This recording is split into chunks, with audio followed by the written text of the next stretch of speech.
אז היום אני הולך לבנות חללית שיכולה להפוך לאסטרונאוט או לרכב חלל. עכשיו אנחנו הולכים, וקיבלתי את זה ליום הולדת, עכשיו אנחנו הולכים להתחיל. עכשיו אני מתחיל את הבנייה.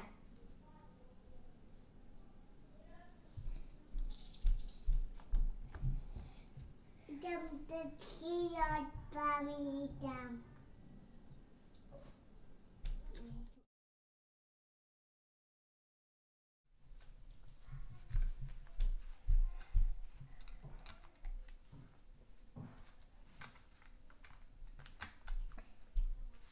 אני חושב שאני חצי דרך ולהכין את החללית.